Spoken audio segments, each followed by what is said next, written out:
Assalamualaikum warahmatullahi wabarakatuh. Di sini saya Dia Muhammad Sultan Hikam akan mempresentasikan sebuah PowerPoint tentang perilaku organisasi guna untuk memenuhi tugas ujian akhir semester mata kuliah perilaku organisasi yang diampu oleh Bu Nini Fitriani MPD MKOM. Saya Dia Muhammad Sultan Hikam dari kelas Manajemen Informatika Pagi tahun 2019 Universitas Telkom Kendal. Langsung saja. Yang pertama, menurut Anda apa makna motivasi dan apakah motivasi itu penting dalam dunia kerja? Dan jelaskan dengan disertai teori yang mendukung jawaban Anda. Motivasi adalah suatu proses yang menghasilkan intensitas, arah, dan ketekunan individu dalam usaha untuk mencapai tujuan tertentu. Jadi motivasi itu datang dari diri sendiri, dari hati, dari pikirannya sendiri yang menghasilkan intensitas, yang mempunyai arah dan dilakukan dengan ketekunan.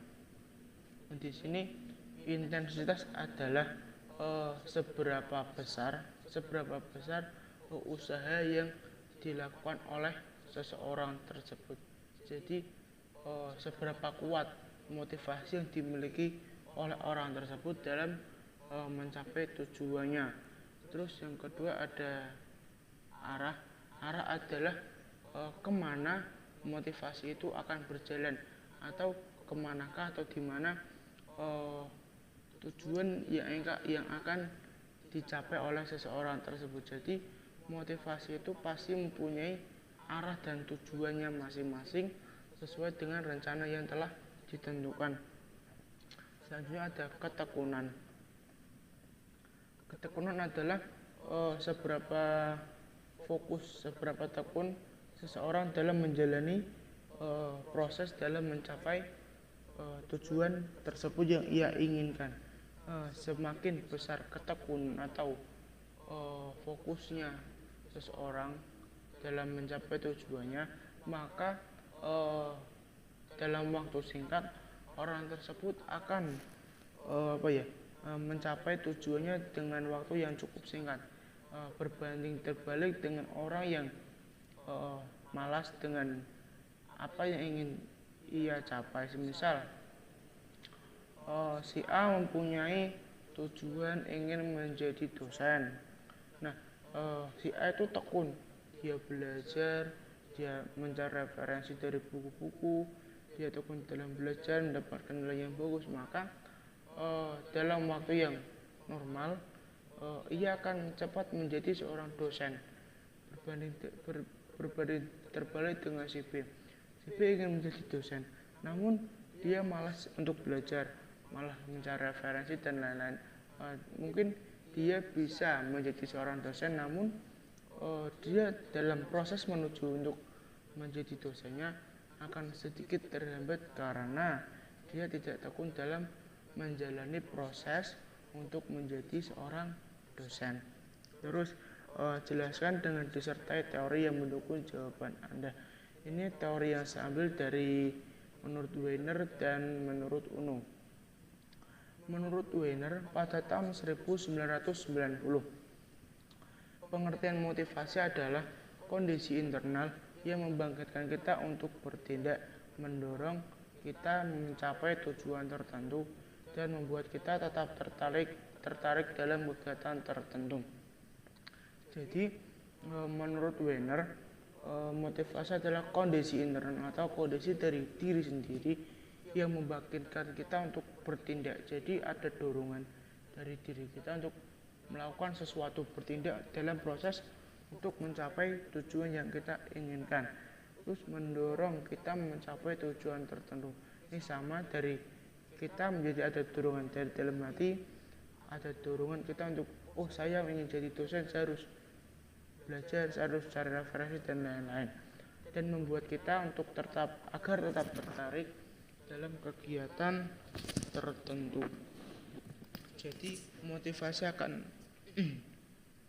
menjadikan kita menjadi apa biasanya istiqomah dalam mencapai tujuan kita yang telah kita tentukan. Seperti itu. Terus menurut UNO pada tahun 2007, pengertian motivasi adalah dorongan internal dan eksternal dalam diri seseorang yang diindikasikan dengan adanya hasrat dan minat, dorongan dan kebutuhan, harapan dan cita-cita, penghargaan dan penghormatan. Jadi kalau menurut UNO, dorongan itu berasal dari internal atau diri kita sendiri dan dari eksternal, contohnya dari keluarga, yang diindikasikan dengan adanya hasrat dan minat. Jadi motivasi itu bisa datang dari diri kita sendiri dan dari orang lain di sekitar kita, dan indikasikan dengan adanya hasrat dan minat. Jadi hasrat dalam diri kita sendiri, dalam saya ingin jadi dosen, ada hasrat, ada kerentak dari diri kita sendiri, dan ada minat, saya berminat untuk menjadi seorang dosen. Dorongan dan kebutuhan, dorongan yaitu dorongan dari kita sendiri, ada secara tidak langsung itu ada yang mendorong kita untuk melakukan proses agar bisa mencapai tujuan yang kita inginkan, serta kebutuhan, harapan dan cita-cita. Ini harapan sama cita-cita yang ditujukan, penghargaan dan penghormatan. Jadi menurut saya motivasi itu sangat penting bagi kita dalam menjalankan proses dalam untuk mencapai tujuan tertentu. Jadi motivasi itu sangat penting. Semisal kita tidak mempunyai motivasi untuk mencapai tujuan tertentu, maka tujuan tertentu tersebut kita tidak akan pernah tercapai. Mungkin bisa tercapai, namun membutuhkan waktu yang cukup lama, seperti itu. Lanjut soal yang kedua. Komunikasi mempunyai peran penting dalam segala hal, terutama dalam dunia bisnis. Nah, bagaimana cara berkomunikasi yang baik sehingga bisnis kita dapat bertahan dalam segala situasi perekonomian? Nah, di sini saya ambil contoh dari lingkungan perusahaan internal saya. Misal saya beri contoh seperti itu. Jadi komunikasi itu sangat penting. Komunikasi baik antara dari HRD atau manajer kepada karyawan, kepada staf ataupun staf kepada staf, ataupun bagian dari perusahaan tersebut dengan perusahaan yang lainnya. Jadi komunikasi adalah sebagai apa biasanya? Sebagai senjata utama dalam kita misal bernegosiasi atau kita berunding atau studi banding dengan perusahaan lain ataupun dengan rekan kerja kita. Nah, cara berkomunikasi yang baik sehingga bisnis kita dapat bertahan dalam segala situasi perekonomian. Yang pertama, ketika kita berkomunikasi, gunakanlah bahasa yang baik, sopan dan santun. Nah, pemilihan bahasa sangat penting. Jangan sampai nanti ada rekan kerja kita atau rekan bisnis kita merasa sakit hati karena bahasa yang kita pilih dengan bahasa. Jadi misal kita ketika berkomunikasi, kita secara tidak langsung mengajak mereka, secara tidak langsung kita menjelek-jelekkan mereka. Nah, dengan seperti itu maka rekan bisnis kita atau rekan kerja kita akan tidak suka dengan kita, yang dilihat dari cara berkomunikasi kita yang mencerminkan bahwa orang tersebut tidak layak dalam bisnis tersebut. Jadi pemilihan bahasa itu sangatlah penting dalam berkomunikasi. Selanjutnya bicara yang efektif. Jadi dalam berkomunikasi, yaitu baik dengan rekan kerja maupun dengan rekan bisnis, bicara yang efektif. Jadi jangan bertele-tele, jangan membolak-balikkan kata, jangan mengulang-ulangnya lagi dengan tidak dengan keefektifan dari bahasa kita. Jadi bagaimana caranya pendengar kita atau rekan bisnis kita itu tidak bosan dengan apa yang kita sampaikan kepada mereka. Terus selanjutnya yang ketiga adalah kita menjaga ego. Jadi ego itu berasal dari diri kita sendiri, yang mana jika kita dalam berkomunikasi dengan rekan kerja ataupun rekan bisnis kita, jika kita mengandalkan ego atau memenangkan ego, maka apa biasanya mereka akan sungkan, tidak suka dengan kita, karena kita mementingkan ego. Jadi kita maunya itu menang sendiri dengan egonya. Jadi coba untuk dalam berkomunikasi yang baik kita menjaga ego. Wah, saya harus jaga hati saya harus jaga pikiran saya, bagaimana saat itu seolah-olah itu orang biasa yang tidak ingin menang sendiri. Itu bahaya. Jika orang yang ingin menang sendiri, maka orang lain tidak akan mendekat dengannya. Terus yang keempat, jajak pendapat, atau kita biasa melakukan studi banding. Jadi berikan kesempatan kepada mereka untuk memberikan pendapat tentang apa yang sudah dilakukan pada sampai saat ini. Jadi kita ada keterbukaan kepada semua orang, semua rekan kerja kita untuk memberikan pendapat terhadap untuk kemajuan perusahaan kita, kemajuan bisnis kita. Karena apa? Karena ini menyangkut ke dalam perekonomian bisnis kita. Jadi misal ada pendapat dari A, kita tampung. Karena apa? Karena itulah yang terbaik. Bisa jadi itu adalah solusi buat kita untuk bisa bertahan dalam segala situasi perekonomian. Jadi jangan sampai kita menolak pendapat dari orang lain. Selanjutnya yang terakhir ada kritik dan saran. Nah, untuk kritik dan saran hampir sama dengan jajak pendapat. Jadi kritiknya itu dari rekan kerja kita atau bawahan kita memberikan kritik kepada kita. Oh, ini perusahaan kami yang Bapak pimpin kurang, ini mungkin di laporan keuangan kurang rapi, untuk diproduksi kurang efisien dan lain-lain. Dan tidak lupa harus memberikan saran terhadap kritik-kritiknya. Semisal laporan keuangannya kurang rapi, nah nanti bisa saran saya bisa diikutkan atau diikutkan untuk mengikuti kursus pembuatan laporan keuangan yang rapi. Bisa jadi seperti itu, atau dilatih kembali. Kita ambilkan orang yang ahli dalam laporan keuangan, nah kita minta tolong untuk melatihnya, membimbingnya agar bisa membuat laporan keuangan yang rapi. Jadi kritik dan saran harus saling bergandengan. Jangan cuma mengkritik saja namun tidak memberikan saran. Jadi kritik dan saran harus saling berkesinambungan atau berhubungan. Lanjut ya. Soal nomor 3. Dari beberapa teori kepemimpinan yang sudah kita pelajari, menurut Anda kepemimpinan yang baik memiliki kriteria seperti apa sehingga dapat membawa organisasi menjadi lebih baik dan berkembang? Sebaliknya, berikan pendapat Anda juga tentang bahayanya pemimpin yang tidak mengerti tentang perilaku organisasi. Jadi pemimpin adalah panutan, orang yang bertanggung jawab terhadap organisasi yang ia pimpin. Jadi pemimpin adalah sebagai apa biasanya? Sebagai peluru.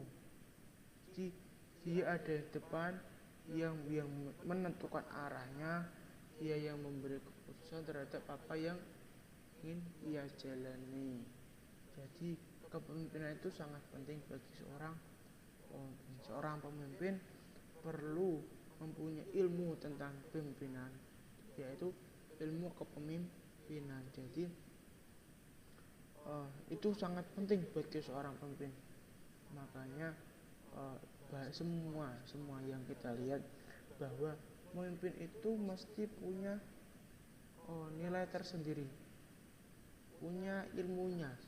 Misal seorang bupati atau seorang kepala sekolah, dia memimpin dalam sekolahan tersebut, satu lingkup sekolahan itu. Jadi dia mempunyai ilmu bagaimana cara memimpin sebuah sekolahan, bagaimana cara bertanggung jawab terhadap sekolahan yang ia pimpin, seperti itu. Jadi pemimpin itu sangat penting beserta dengan ilmu-ilmu dari kepemimpinan. Nah, selanjutnya,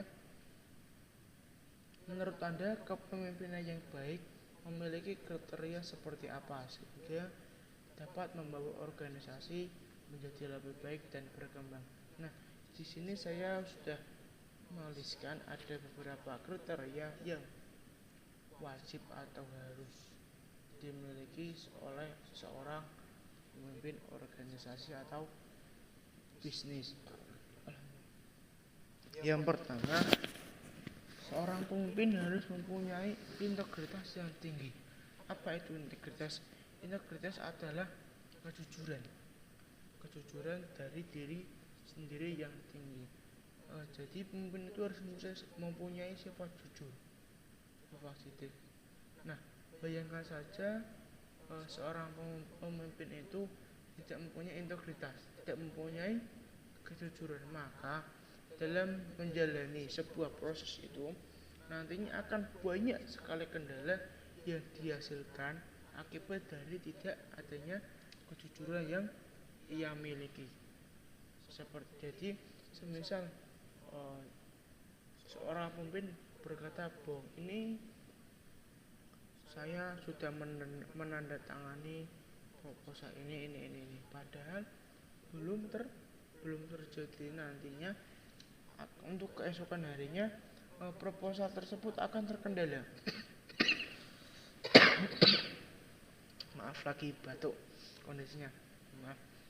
Jadi akan terkendala untuk kedepannya. Semisal pengiriman proposalnya terlambat, pencaranya juga kan terlambat. Jadi integritas itu sangat penting bagi seorang pemimpin.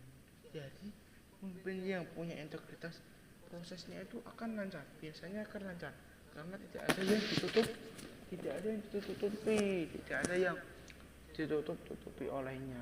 Jadi semuanya ada keterbukaan yang mana untuk orang lain bisa menerima informasi dari kita. Terus yang kedua, seorang pemimpin itu harus mempunyai kriteria adalah orang yang komunikatif, bisa diajak berkomunikasi dengan baik, berkomunikasi dengan efektif, sangat efektif, bisa membuka percakapan, bisa membuka komunikasi antara sesama.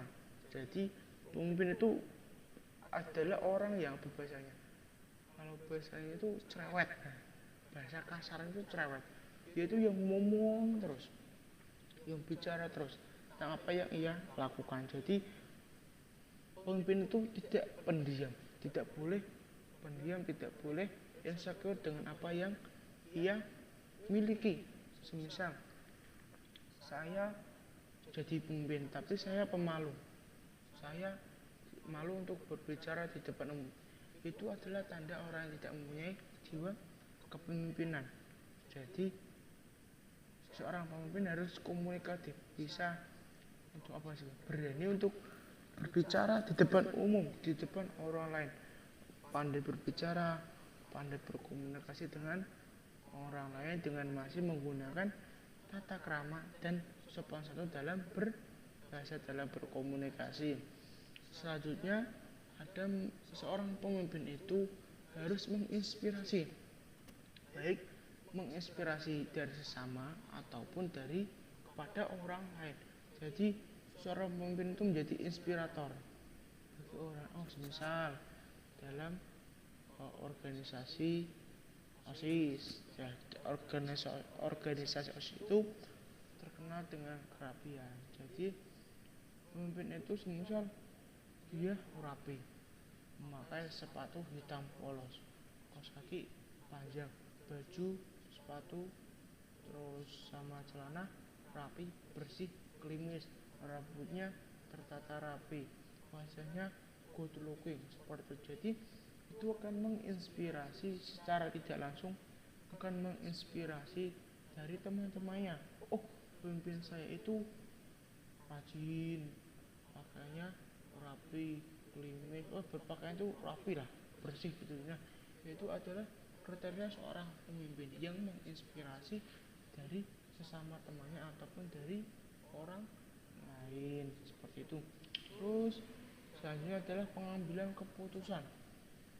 Jadi seorang pemimpin itu harus berani mengambil keputusan yang walaupun keputusan itu yang harus diambil sangat berat atau bahasanya apa, merelakan dari dirinya sendiri, mengorbankan dirinya sendiri, karena pemimpin itu harus bisa mengambil keputusan mungkin dalam waktu yang sesingkat-singkatnya. Misal dalam kondisi terdesak, pemimpin harus bisa mengambil keputusan yang cepat dan tepat. Tidak yang cepat, harus tepat. Ya, jadi jika seorang pemimpin tidak bisa mengambil keputusan, maka itu bukan seorang pemimpin. Dia belum memiliki ilmu tentang pengambilan keputusan yang baik, cepat dan tepat. Seperti itu. Selanjutnya adalah akuntabilitas atau pertanggungjawaban. Nah, jadi seorang pemimpin harus bisa bertanggung jawab terhadap apa yang dia pimpin, bertanggung jawab terhadap apa yang ia lakukan, bertanggung jawab terhadap tujuan yang ingin dicapai dalam organisasi tersebut. Jadi pemimpin itu tidak boleh lari dari kenyataan, ya harus bisa bertanggung jawab terhadap apa yang telah terjadi pada organisasinya. Misal dalam organisasi OSIS ada kegiatan semisal pensi. Nah, dalam kegiatan tersebut ada kendala, ada masalah dengan semisal ada miskomunikasi dari masing-masing anggota organisasi OSIS tersebut. Jadi pemimpin harus bisa bertanggung jawab. Jadi nanti pemimpin sebagai orang ketiga yang menengahi terhadap permasalahan tersebut dan bertanggung jawab untuk memisahkan dan mengatur atau membuat baik. Jadi membuat mereka berdua yang berselisih itu bisa bersatu kembali. Selanjutnya kreatif dan inovatif. Jadi pemimpin itu mempunyai sifat kreatif, jadi mempunyai daya cipta yang tinggi. Jadi pemimpin itu tidak hanya meniru dengan pakaian yang sama, itu tidak boleh. Jadi pemimpin itu harus yang kreatif, misal menciptakan sebuah game atau menciptakan sebuah disiplin yang baik seperti itu. Kreatif lah, biasanya kreatif. Terus inovatif itu bisa mengembangkan apa yang sudah ada. Semisal dulu organisasi OSIS atau pramuka masih mengembangkan permainan, semisal bukan permainan, saya ambil pembuatan tenda kemah semisal seperti itu. Nah, jadi kalau kita membuat tenda itu membutuhkan waktu yang lama, juga membutuhkan biaya dalam mempunyai tenda kemah tersebut. Nah, dengan inovasi, dengan pemimpin itu mempunyai daya inovasi yang tinggi, maka pemimpin itu menciptakan atau membuat inovasi dari tenda tersebut, yaitu membuat bivak. Bivak adalah sebuah tempat berteduh sementara di alam. Jadi teknisnya itu seperti tenda kemah, namun dia lebih praktis, hanya menggunakan tali, tongkat, bahkan tongkat tidak, pohon dan pelindung atas seperti terpal ataupun MMT. Jadi itu lebih praktis. Jadi pemimpin itu harus mempunyai sifat sekretariat inovasi, mempunyai inovasi dan bersifat inovatif. Dan selanjutnya yang terakhir ada pemimpin itu harus mempunyai kriteria percaya diri dan optimis. Jadi pemimpin itu tidak boleh insecure, tidak boleh minder, tidak boleh rendah diri. Jadi pemimpin itu harus percaya diri. Oh, saya itu seorang pemimpin. Saya itu sebagai orang yang terdepan. Jadi saya harus percaya diri bahwa saya itu pemimpin. Saya harus bisa bertanggung jawab, harus bisa membimbing dari teman-teman, dari anggota organisasi saya. Terus optimis. Jadi optimis itu pemimpin itu harus punya optimis. Misal saya harus dalam periode ini saya harus mencapai tujuan ini dan ini. Jadi ada schedule dari tujuan untuk mencapai tujuan yang telah ditentukan. Selanjutnya soal nomor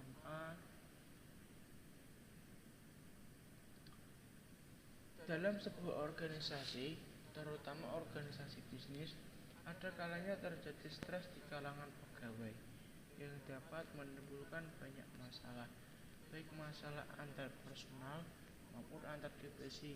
Namun, kita dapat memanfaatkan masalah yang ada di perusahaan sebagai dinamika perusahaan yang dapat menjadi kekuatan. Silahkan Anda ceritakan bagaimana untuk memanajemen stres di perusahaan sehingga menjadi sebuah kekuatan. Nah, dalam perusahaan stres itu biasa terjadi karena biasanya para pegawai itu merasa bosan terhadap apa yang ia lakukan, merasa bosan terhadap apa yang ada di sekeliling mereka. Nah, bagaimana cara memanfaatkan kesetresan daripada karyawan? Yaitu yang pertama kita lakukan olahraga. Jadi bisa nanti kita lakukan senam sehat. Bisa kita lakukan dalam jangka waktu berapa? 2 minggu sekali atau 1 bulan sekali mungkin. Nah, jadi dalam stres tersebut, dalam kondisi pegawai yang cukup tertekan, kita lakukan refresh terhadap apa yang telah ia lakukan. Jadi dengan adanya olahraga nanti dengan keluarnya keringat nanti akan pikiran akan merefresh secara otomatis. Nah, dalam melakukan olahraga senam tersebut kita bisa memberikan reward terhadap para karyawan yang melakukan olahraga secara giat, secara semangat dan tertib seperti itu. Lalu yang kedua, lakukan permainan dalam arti kita memberikan games kepada karyawan. Misal permainan dalam kesemangatan kerja. Jadi barang siapa, misal para manajer, kita mengambil keputusan bahwa ketika ia melihat dalam perusahaannya terjadi tekanan atau para pegawai merasa stres dengan keadaan yang terjadi, maka Pak HRD atau manajer memberikan games atau mengadakan barang siapa yang tidak pernah absen atau berangkat terus selama 2 bulan ini, maka perusahaan akan memberikan bonus setengah gaji kalian, 50% gaji kalian. Nah, dengan adanya lomba tersebut, maka para karyawan senantiasa untuk berlomba-lomba untuk bisa menang dalam lomba tersebut. Jadi adanya semangat.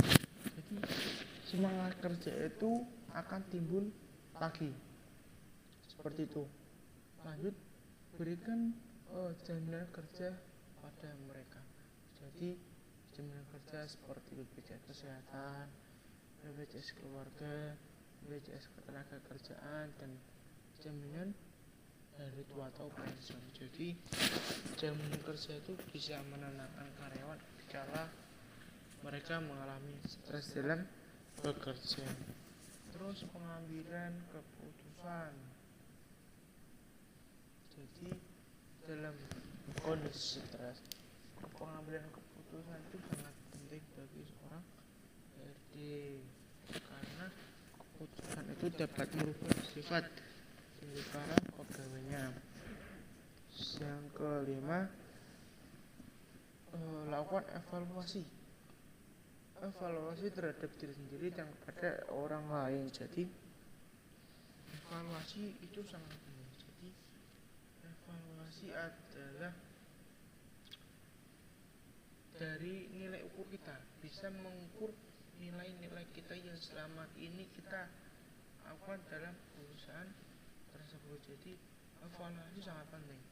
Apakah pekerjaan yang kita lakukan selama ini tidak sesuai dengan SOP atau sesuai dengan teknis atau rencana yang sudah ditentukan atau tidak. Misal jika apa yang kita lakukan tidak sesuai dengan rencana dan melenceng tujuannya, maka nanti kita evaluasi, kamu salahnya di sini, dan nanti kita perbaiki, fokus pada proses tersebut. Jadi dengan adanya evaluasi, semua baik yang tidak terlihat maupun terlihat itu pasti akan terlihat semua. Terus yang terakhir, kritik dan saran. Jadi kritik dilakukan oleh semua orang seperti yang saya sampaikan tadi. Kritik dan saran saling berhubungan. Jangan hanya memberikan kritik saja, namun harus memberikan saran yang baik terhadap kritik yang kita sampaikan. Sebentar, tak ngecek ini dulu. Oh iya, masih record ya. Berapa nih?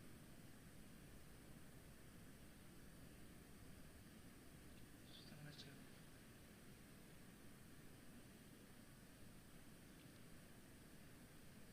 Lanjut ya. Yang terakhir, menurut Anda apa arti struktur organisasi dan apa saja yang harus diperhatikan ketika membuat struktur organisasi sehingga organisasi dapat beroperasi dengan baik? Jadi dalam sebuah organisasi itu sangat penting untuk membentuk struktur organisasi. Jika tidak ada struktur organisasi, maka untuk setiap bidang-bidangnya tidak akan jelas. Misal saya pada bagian apa tidak jelas. Jadi per bidang-bidangnya itu tidak jelas, bagian-bagiannya semua itu tidak jelas karena tidak ada struktur organisasi. Jadi struktur organisasi itu memberikan gambaran kepada orang-orang yang ikut dalam organisasi tersebut agar semuanya bisa berjalan sesuai dengan bidangnya masing-masing, mempunyai pengalaman tentang jobdesknya masing-masing. Nah, ini ada hal yang harus diperhatikan ketika membuat struktur organisasi sehingga organisasi dapat beroperasi dengan baik. Yang pertama, sesuaikan dengan visi misi organisasi. Jadi organisasi tersebut mempunyai visi apa, mempunyai misi apa. Jadi misal mempunyai visi mewujudkan lingkungan sekolah yang adiwiyata. Jadi nanti kita ambil orang-orang yang sekiranya mempunyai rasa kebersihan, orang-orang yang rapi dalam kehidupan sehari-hari, dan misi-misinya seperti tentang adiwiyata, tentang kebersihan dan keindahan sekolahan. Terus sesuai dengan kemampuannya masing-masing. Jadi dalam memilih anggota atau membentuk struktur organisasi, kita tentukan sesuai dengan kemampuannya individu masing-masing. Jangan sampai kita menempatkan orang yang salah pada bidangnya. Semisal orang tersebut ahli dalam bidang IT, namun ia dimasukkan dalam struktur organisasi sebagai orang lapangan. Itu sangat tidak logis, sangat tidak masuk akal. Nah, maka dari itu, dalam membentuk struktur organisasi, kita harus mengetahui kemampuan dari masing-masing individu seperti apa. Oh, misal tadi Tony ahli dalam bidang IT, maka dia dimasukkan dalam semisal pada bagian sosial media ataupun IT lainnya, ilmu teknologi lainnya. Dan tadi seperti orang yang aktif di lapangan, orang yang aktif punya semangat yang tinggi, bisa dimasukkan dalam struktur pada bagian koordinator lapangan seperti itu. Jadi struktur organisasi dibentuk sesuai dengan kemampuannya masing-masing. Jangan sampai salah dalam menempatkan orang-orang tersebut. Nantinya organisasi tersebut tidak akan berjalan sesuai dengan rencana yang telah ditentukan. Terus sederhanakan orang-orangnya. Jadi sederhanakan itu dalam arti kita agak meringkas. Nah, jadi organisasi ketika terlalu banyak anggotanya, terlalu banyak struktur organisasinya, tidak ada efisiensi. Nantinya semakin banyak orang, semakin banyak timbul permasalahan, walaupun itu baik bagi organisasinya. Berarti kita sederhanakan, semisal dia ahli dalam IT, dia dimasukkan dalam struktur organisasi yang bertanggung jawab, semisal dalam bidang IT ada sosial media, terus ada website dari organisasi, terus bagian dari komputer dan lain. Jadi kita tidak harus mencari orang yang aktif dalam semisal bisa dalam pembuatan website atau aktif dalam sosial media seperti IG, Facebook, Twitter dan lain-lain. Jadi kita sederhanakan. Jadi misal itu pembuatan website, sosial media dan lain-lain, itu diserahkan pada satu orang saja atau dua orang saja. Jadi kita sederhanakan orang-orangnya. Kita ambil yang terbaik dari yang ada, yang baik seperti itu. Jadi nanti tidak adanya meluapnya anggota dari organisasi. Terus ada evaluasi. Jadi nanti setelah kita menyusunnya, setelah kita membuat strukturnya, kita evaluasi. Oh, ini harusnya si A ditempatkan yang ini, harusnya si A ditukar dengan si B. Jadi ada evaluasi, ada mengulang kembali apa yang telah kita buat seperti kita yang sudah kita buat. Selanjutnya kritik dan saran yang baik. Jadi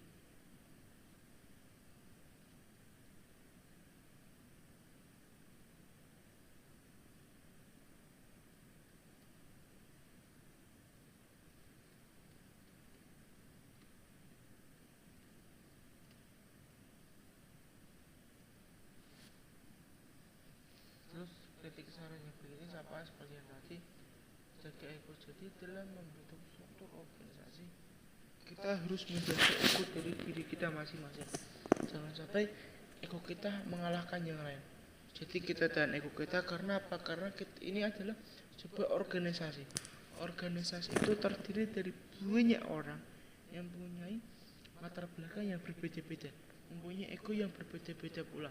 Jadi kita harus bisa menjaga ego masing-masing agar tujuan organisasi kita akan berjalan dengan baik dan bisa dicapai. Terus adanya jejak pendapat ini jangan lupa. Jadi saran saya, jika membuat struktur organisasi, kita berikan kesempatan kepada orang lain, walaupun kita ditunjuk sebagai pimpinan atau sebagai ketua dalam struktur organisasi tersebut, kita harus memberikan kesempatan kepada yang lain untuk bisa memberikan pendapat terhadap apa yang ia ingin sampaikan, terhadap unek-unek yang ia ada dalam dari dirinya masing-masing. Jadi adanya pendapat itu sangat penting bagi sebuah organisasi. Jadi seperti itu ada 1, 2, 3, 4, 7 kriteria yang harus diperhatikan dalam buat struktur organisasi. Karena apa?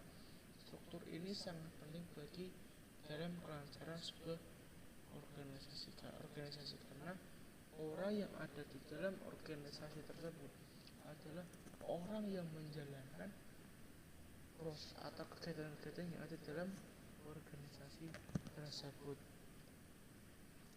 Yang kita pelajari pada hari ini adalah motivasi, komunikasi, kepemimpinan, manajemen stres, dan struktur organisasi. Jadi dari kelima ini masih ada hubungannya di antaranya. Misal dalam struktur organisasi pasti mempunyai seorang pemimpin. Nah, pemimpin itu harus mempunyai jiwa kepemimpinan yang baik. Nanti dalam memimpin organisasinya akan adanya komunikasi antara anggota organisasi. Terus seperti setelah itu ada komunikasi, nanti adanya motivasi dalam mencapai tujuan tersebut. Jadi dorongan yang mempunyai intensitas, arah, dan ketekunan dalam individu dalam mencapai tujuannya. Nah, dalam mencapai tujuannya tersebut pasti akan terjadi stres. Nah, bagaimana cara kita memanajemen stres? Seperti tadi yang sudah saya sampaikan. Jadi dalam organisasi, baik organisasi perusahaan ataupun apapun itu, pasti ini harus ada semua saling keterkaitan dalam organisasi tersebut. Selesai. Terima kasih. Itulah yang dapat saya sampaikan mengenai tugas mata kuliah ini, mengenai tugas perilaku organisasi. Demikian yang dapat saya sampaikan. Kurang lebihnya mohon maaf. Semoga yang saya sampaikan ini dapat diterima dan bisa bermanfaat untuk teman-teman semua. Apabila dalam penyampaian ada yang kurang jelas baik dalam pelafalan saya maupun gaya bahasa, gaya tubuh saya, kurang lebihnya mohon maaf. Dari saya, dia Muhammad Sultan Ilham dari kelas manajemen informatika pagi tahun 2019, NPM 88884060619004 Universitas Telkom Kendal, digunakan untuk memenuhi tugas nilai ujian akhir semester mata kuliah perilaku organisasi yang diampu oleh Bu Nening Fitriani, MPD Mkom. Terima kasih. Sekian dari saya. Wassalamualaikum warahmatullahi wabarakatuh.